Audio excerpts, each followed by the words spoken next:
Hey guys, it's Miss Miklos, and today we're going to be going through our last lecture of the semester. Crazy, I know. So we're going to be talking about double and half angles. And we're actually going to start by using our own knowledge and deriving the double angle formulas.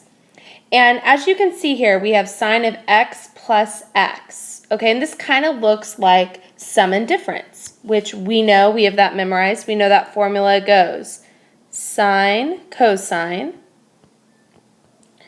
cosine, sine.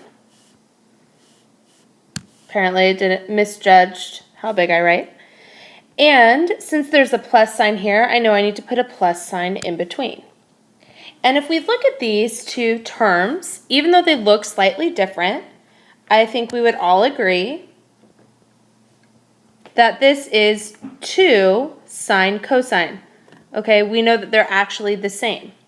Now on the left side of the equation here, I know x plus x is 2x. So our equation, and this is the first equation we're going to be using today, is sine of 2x equals 2 sine cosine.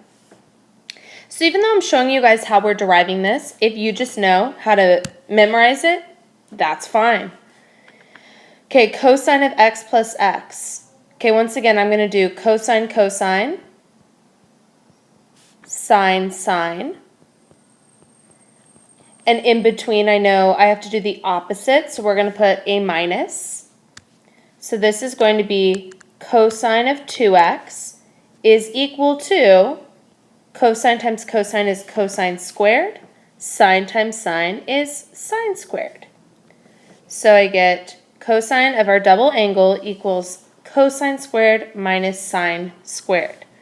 Now, this might look very familiar to us. In fact, on the very first day of this lesson, we learned this Pythagorean identity. Sine squared plus cosine squared is 1. And cosine squared minus sine squared looks really similar. In fact, we're going to use this Pythagorean identity to help us out. There's like helicopters outside. I don't know if you could hear it. It's a little crazy over here. Okay, back to math. We manipulated this equation quite a bit. One of the ways we did that, we wrote it as sine squared was equal to 1 minus cosine squared. The other way that we can do this is by isolating cosine squared, and I would get 1 minus sine squared. And we're actually going to use these to help us come up with two different versions of the double angle cosine formula. Now you guys are probably thinking, why do we want more versions to memorize? But we will see that sometimes using a different version could actually save us some work. So what we're going to do here, I'm going to say cosine of our double angle equals cosine squared minus, and instead of sine squared, I'm going to write 1 minus cosine squared, because that's what we said that was equal to. And now we're going to have to go ahead and distribute this negative. So I get minus 1 plus cosine squared. And at this point, we can go ahead and add our like terms together. And we get cosine of 2x equals 2 cosine squared minus 1. And so the time that I would really want to use this version of the formula is when we are only given a cosine value. That way, there's just less trig functions I need to work with. And let's be honest, we want to do the easiest thing possible. So now let's go ahead and do a similar thing, but this time, instead of cosine squared, I'm going to write 1 minus sine squared in, minus sine squared. This time we do not need to distribute anything, so I can just go ahead and add my like terms together. So I get 1 minus 2 sine squared. Once again, we don't need to know why these work, okay? If you just memorize those three, you're fine. And that's about it. Okay, moving on here to our next formula. Tangent, we know is tan, 1 tan, our favorite one. And I have the same sign in the numerator and the opposite side in the denominator. Sign, not side. So when I'm going to write this, I get tan of 2x equals 2 tan over 1 minus tan squared. Okay, so those are 5 new formulas that we need to have memorized here. Somehow I drew and I didn't mean to. I was trying to do this. Okay, so make sure that we have these 5 formulas embedded in our repertoire of numerous identities and formulas we need to use for this chapter. Okay, so the problem says use the figure to find the exact value. And I'm zoomed in so far, you're probably wondering what the heck is the figure. But if we go off to the side here, we have a triangle. And I'm just going to fill in some info and you can follow along. Okay, we're going to call that lower angle theta. We're going to say that the opposite side is 5 and that the hypotenuse is 13. So sometimes we'll have problems like this where we need to use Pythagorean theorem to figure out our missing side. In this case, that would be 12. You guys may have also realized that because this is one of our Pythagorean triples. Okay, or we could always use Pythagorean theorem if we don't know that. So as we are going through this problem, kind of keep that triangle in mind. I'll kind of keep going back and forth. So it's asking me to find sine of our double angle. So I know sine is 2 sine cosine. So I'm going to go ahead and write 2 as 2 over 1. And we're going to find our sine and our cosine values based on this triangle. So if we're finding sine, I know that is opposite over hypotenuse. So I'm going to scroll back and write that that is 5 over 13. And if I go back over, our cosine value would be 12 over 13 because that's adjacent over hypotenuse.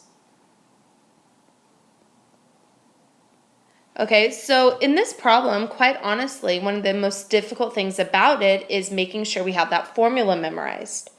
Now when I multiply straight across, I end up getting 120 over 169, and that is our final answer.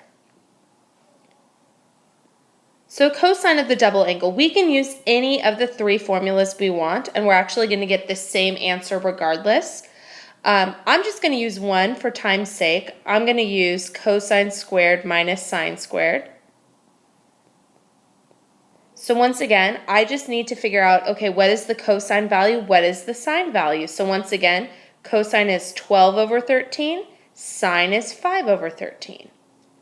So I'm going to write 12 over 13 squared minus 5 over 13 squared. So I get 144 over 169 minus 25 over 169.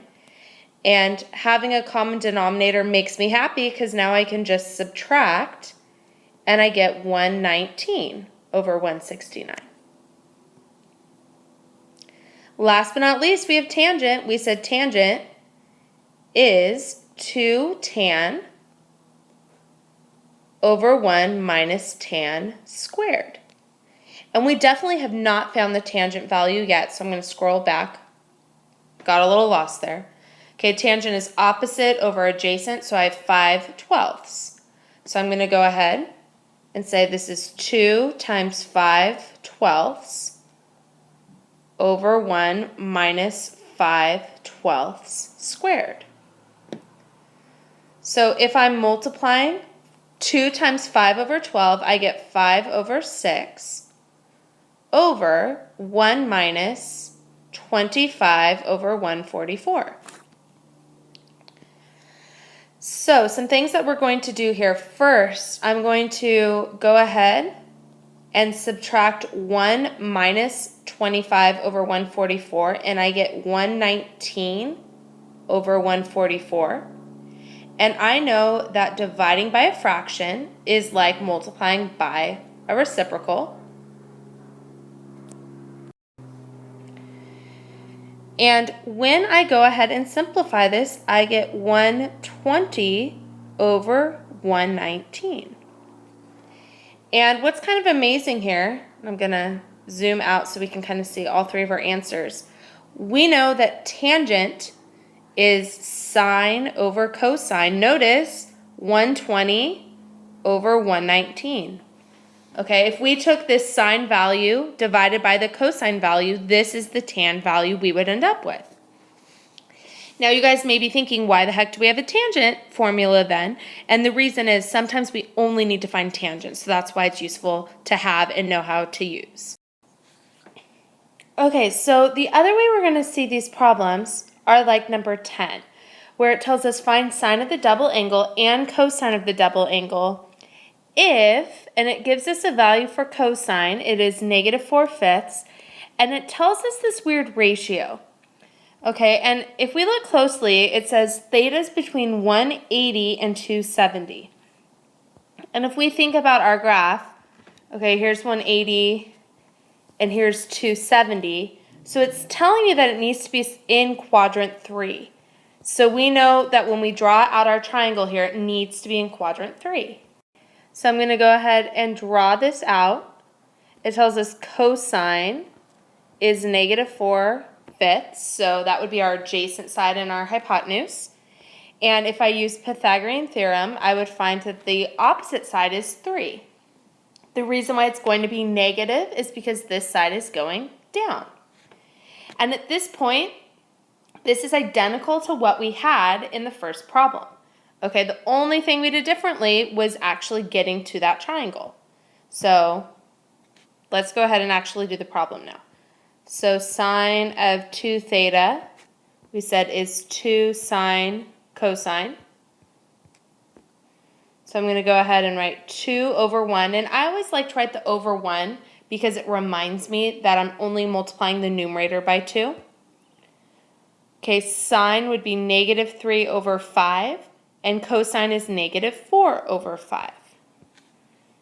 So I have -3/5 and -4/5. When I multiply these straight across, I end up getting 25 in my denominator and 24 in the numerator. Next, we need to find cosine. Okay, earlier I said sometimes it's useful to just use one of those formulas rather than another one. And in this case, since our given information is cosine, I'm going to use the formula that says 2 cosine squared minus 1. The reason why I would choose this one is because I really wouldn't even need to draw out a triangle. All I need to know is the cosine value. So I'm going to do 2 over 1 times, our cosine was -4/5 squared minus 1. When I square -4/5, I get 16 over 25. So I have 32 over 25 minus, I'm going to write this as 25 over 25 to get a common denominator. And my final answer would be 7 over 25. If you guys had used one of the other two methods, we would get the same exact answer. Now, even though they didn't ask us to find tangent, I'm predicting that it would be 24 over 7 because that would be sine over cosine. Number 11 is asking us to find sine, cosine, and tangent if, okay, and this time, once again, they're saying it's between pi over 2 and pi. So that means that my triangle has to be in quadrant 2. This time they're using x as the angle. Cosine is -3 over 4. So this is the first time that we really need to use Pythagorean theorem. So I'm going to say a squared plus -3 squared equals 4 squared. The reason why I'm saying that is every other problem so far has been a Pythagorean triple. So if I go through this, I get a squared equals 7, so a is radical 7. And we know that's going to be positive because it's going up.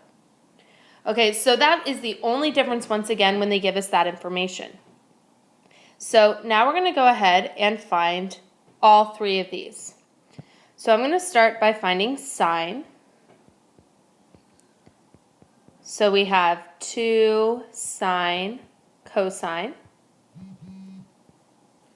Okay, this sine value is going to be radical 7 over 4. I'm going to write 2 as 2 over 1. Our cosine value is negative 3 over 4. So if I multiply straight across, I get negative 6 radical 7 over 16. I notice that we can simplify that. So this would become negative 3 radical 7 over 8. Next, we have cosine of our double angle. Just for fun, I'm going to use the only version we haven't used yet. Okay, in actuality on this problem, I would probably use the 2 cosine squared minus 1 because cosine was given, but I just want to practice. So I have 1 minus 2 over 1, and we said sine was radical 7 over 4 squared. So I would get 1 minus 2 over 1 times, when I square that I get 7 over 16. So 1 minus 14 over 16, which was really 1 minus 7 over 8, which our answer would then be 1/8. I'm predicting our tan value is going to be negative 3 radical 7 over 1. Okay, but let's just go ahead and do that for fun. I know you guys think it's a lot of fun. Don't kid yourselves. So 2 tan over 1 minus tan squared. And if we go back and look at this, tangent is radical 7 over negative 3. So I have 2 times radical 7 over negative 3 over, and I'm going to write that 2 over 1 again, 1 minus radical 7 over negative 3 squared. So in the numerator, I get negative 2 radical 7 over 3. In the denominator, I have 1 minus 7/9. So I have negative 2 radical 7 over 3 over 2/9. We know that whenever we divide by a fraction, we multiply by the reciprocal. My 2's cancel, my 3's simplify, so I'm left with negative 3 radical 7. Okay, dealing with double angle doesn't get harder than that. The most difficult part is making sure we have those formulas memorized. We're actually going to skip up through 16. Don't worry about it. We're going to move on to half angles now. Okay, so now we're getting into the half angle formulas. And our first one, it says sine of alpha over 2, so that's a half angle. And then it should say is equal to plus or minus the square root of 1 minus cosine alpha over 2. Cosine, we notice, is really, really similar. The only difference between the sine and cosine is this plus and this minus. Okay, and before we even get into that, I want to talk about these plus or minuses here. Okay, so with these plus or minuses, it doesn't mean plus or minus, it means either plus or a minus, which basically means we're not putting both, we're only putting one of them. And that depends on the quadrant of our half angle. Okay, so we're going to have to figure out what the half angle is, and then we remember the acronym all students take calculus, and we can use that to determine what quadrant we should put stuff in. Okay, now back to what I was saying before. The difference between these are the minus and the plus. So what I like to think of is sine minus. So really dumb, but it helps me remember. So sine minus, and then cosine has that addition. Okay, tangent. We have two different tangent formulas here, and I just want to give you a quick rundown of how we actually come up with that. We've learned previously that tangent is sine over cosine. So that also applies for our half angle formula. So we're going to go ahead and look at this, and I'm going to go ahead and write in our formulas for half angles for sine and cosine.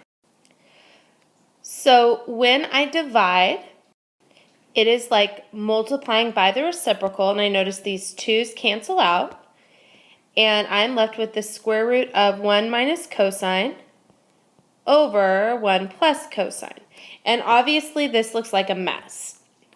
Okay, but what I just want to show us, the way that they get the formulas that I showed you are doing the following steps. If I multiply by 1 minus cosine over 1 minus cosine, because that's like 1, notice I get a pair of 1 minus cosines in the numerator, and that's what we're left with here. In the denominator, when I FOIL those, I get 1 minus cosine squared, which we know is sine squared. The square root of sine squared is sine. So that's how that formula comes about. The second formula is by multiplying by 1 plus cosine over 1 plus cosine. This time you get the pair in the denominator, and in the numerator you get 1 minus cosine squared, which is sine squared, the square root of which is sine. Okay, so mathematically that's where these two formulas come from. Now once again, you don't need to know them, how to get them, you just need to know those formulas. Now, whenever I have a preference, I choose to use this one instead. The reason being, it's always easier when we just have a monomial in our denominator. The final note down here is what we already talked about. The signs of sine and cosine depend on the quadrant. Okay, so let's get into number 1.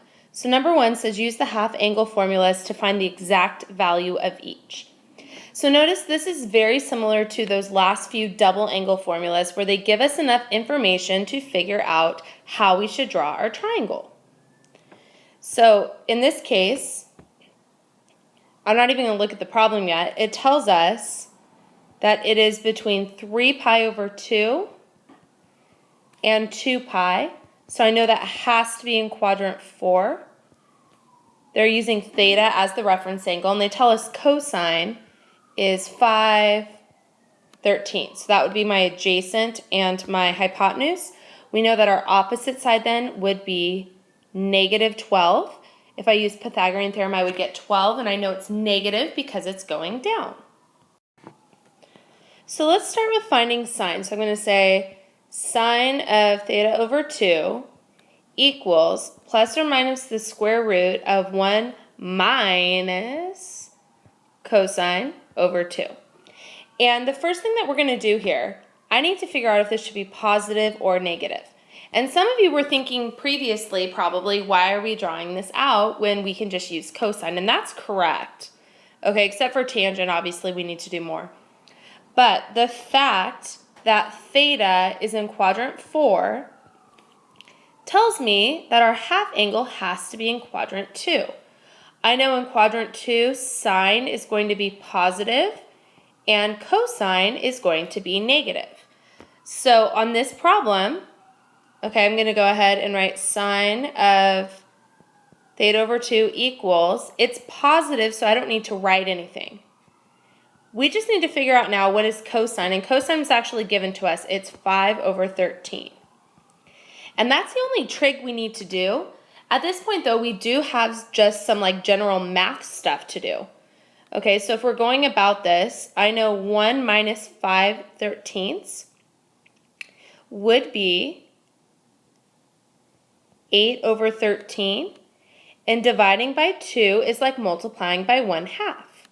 So I end up getting the square root of 4/13.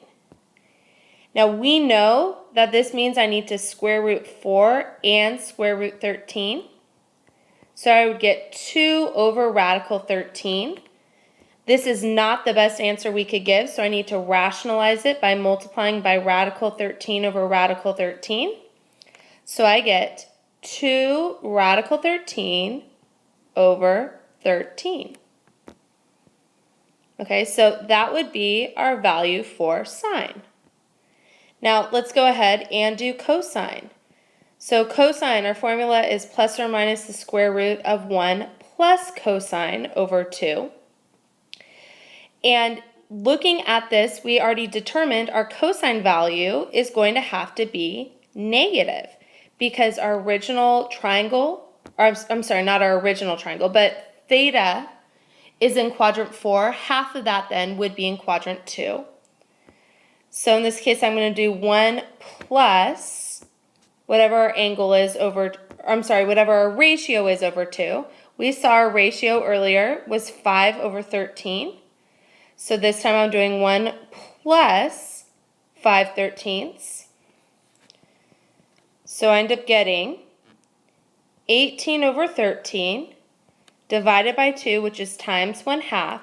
So I get the square root of 9/13. This would be like 3 over radical 13 or 3 radical 13 over 13. Okay, the last piece, it's asking me to find tangent, and I'm going to use the 1 minus cosine over sine. Now, the good news on this one, I don't have to deal with plus or minus. Okay, in this case, I know cosine of theta, we said is 5/13.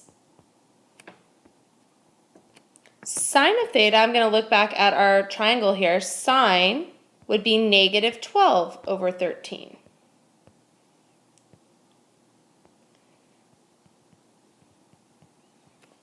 Okay, so when I go ahead and go through this, 1 minus 5/13 is 8 over 13, and then I'm going to multiply by the reciprocal. My 13s cancel each other out, and I know I can simplify 8 over negative 12, and this becomes negative 2/3. Okay, so this is an example of a full problem. Keep in mind, like on your test, it's just going to have you use one of these formulas. Okay, and oh, that brings me back to a mistake I made. Some of you guys probably caught it. Okay, and this is a good thing to double check. We know tangent should be sine over cosine, but the problem I'm seeing is this negative, and I'm noticing back here in cosine, I just left off this I left off that negative, so I know this is negative, so our answer is negative 3 radical 13 over 13. And I'm letting you guys know that is by far the most common mistake, so I wanted to show it to you guys here, just so you don't make that same mistake when you take your test. Now, if you guys can do this problem, honestly, you're in good shape. A lot of this is just like repetition and practicing. We'll notice number 2 is a little bit different. I actually think that problems like number 2 can be a little bit easier because we're dealing with an actual angle here. And we know when we're trying to find an exact value, we really can only do that with quadrantals and with our special angles. So obviously 22.5 is not a special angle, but I can try and think, is there some way I can write 22.5 as something over 2? And I know that that is equal to 45 degrees over 2. So this is another way that we use this formula. I know that cosine of 22.5, that 22.5 degrees is in quadrant 1. So that means our cosine value is going to be positive. So it's going to be the square root of 1 plus cosine of 45 degrees over 2. So now this brings us back to, shockingly, something I told us we definitely need to have memorized, which are our special angles. So 1, 1, and radical 2. And I get that this is radical 2 over 2. And don't freak out. I know it looks strange that we have a radical inside a radical, but that's okay. The other thing that looks tricky here is we have this complex fraction. So the very first thing I'm going to do is multiply everything by 2 to get rid of it. And when I do that, I get 2 plus radical 2 over 4. So I'm going to square root the numerator, which would be the square root of 2 plus radical 2. And when I square root the denominator of 4, I just get 2. This looks like a super strange answer because we have a radical and a radical, but it is completely fine. So once again, we're noticing our work here isn't a bunch of new stuff. It's really applying old algebraic concepts and trigonometric concepts that we've previously learned. Our last problem of the day. I know, you're excited. I'm going to go ahead and change this into degrees just to make it a little bit nicer. I can see that that's not a special angle off the top of my head because we don't have a denominator of 3, 4, or 6. So I'm thinking we need to change it here. So this is tangent of 157.5. So once again, I need to figure out, okay, what is that over 2? And I end up getting that it's 315 over 2. So our formula is 1 minus cosine of 315 over sine of 315. So I'm going to have to go ahead and draw this out. 315 we know is in quadrant 4. It is 45 degrees away, so I have -1, 1, and radical 2. So if I'm going through this, I would have 1 minus cosine is 1 over radical 2, which we would write as radical 2 over 2, over sine is -1 over radical 2, which is negative radical 2 over 2. There's actually 2 different ways we could go about simplifying this problem. Okay, one of them is that we could be consistent and multiply everything by the common denominator to get rid of that complex fraction. And that's what I'm going to demonstrate. The other thing we could do is I could divide 1 by negative radical 2 over 2 and then divide negative radical 2 over 2 by negative radical 2 over 2. Either way, we end up getting the same thing. So I get 2 minus radical 2 over negative radical 2. So some things we could do here, once again, I could divide both of these by radical 2. I could also multiply by radical 2 over radical 2, which is what I'm going to do to get rid of that radical in our denominator. So I get 2 radical 2 minus 2 over negative 2. So now when I split this up, I have 2 radical 2 divided by negative 2 and negative 2 divided by negative 2. So I get 1 minus radical 2. And we could have done this in a number of ways. In fact, I did this in a class today and I did it a different way and we ended up getting the same answer. Okay, but once again, what I want to stress is that not only do we need to know how to use these formulas, we need to know our special angles, and most importantly, we need to know algebra and how to simplify. Okay, because on a problem like this, it's not going to say, like find a common denominator, rationalize the expression. It's not going to say stuff like that. We just need to know how to do that. So just kind of to sum it up, today we added in double angle formulas, half angle formulas. Okay, continue to work on that, and we have completed the final lecture of the semester.